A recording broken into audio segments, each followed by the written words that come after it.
संपन्नता की ओर बढ़ते कदम, परमात्मा इशारे। ओम शांति।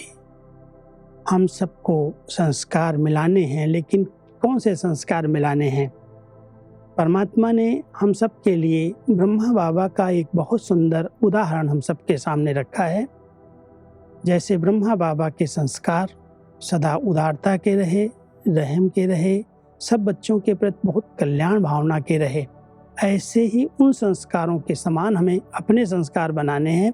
और जब संस्कार मिलन होगा तब ये दुनिया परिवर्तन होगी और परमात्मा कार्य का विस्तार हो सकेगा। इसलिए परमात्मा आज हम सब बच्चों को विशेष कह रहे हैं, बच्चे ब्रह्मा बाबा के संस्कारों को फॉलो करो और उनके समान मिलकर के संस्कारों की महारास करो, तब ये सृष्टि परिवर्तन हो सकेगी। तो परमात्मा का विशेष हम बच्चों के प्रति इशारा है, बच्चे जैसे ब्रह्मा बाप के संस्कार सदा उदार चित्त, कल्याणकारी, निस्वार्थ, रहम दिल, परोपकार आदि हैं, ऐसे आप बच्चों के भी संस्कार हों।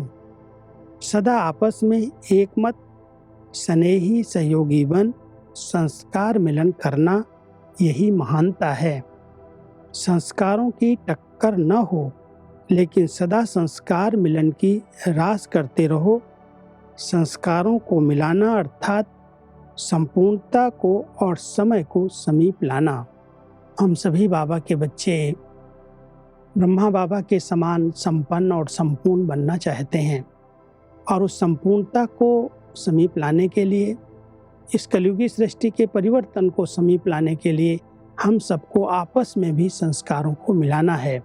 एक दूसरे के साथ बहुत स्नेही होकर के, एक दूसरे के सहयोगी बन करके, एक मत वातावरण बना करके ब्रह्मा बाबा जैसे बहुत परोपकारी रहे, रहम दिल रहे, जो सेवाएं की बहुत निस्वार्थ भाव से की, कहीं स्वार्थ रख करके किसी को कोई ज्ञान नहीं दिया, कोई समझ नहीं दी, स्वार्थ भावना नहीं, लेकिन एक रहम की दृष्टि, कल्याण की दृष्टि, परोपकार की भावना।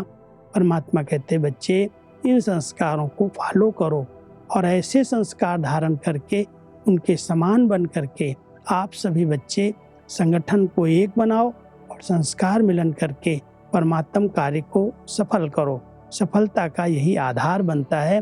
तो वर्तमान समय हम सबको विशेष हर एक आत्मा की भिन्न भिन्न संस्कारों को देखते हुए उनको समझ करके उनके प्रति बहुत स्नेह रखकर, सहयोगी बनकर, एक मत होकर के संस्कारों की महारास करनी है। ओम शांति।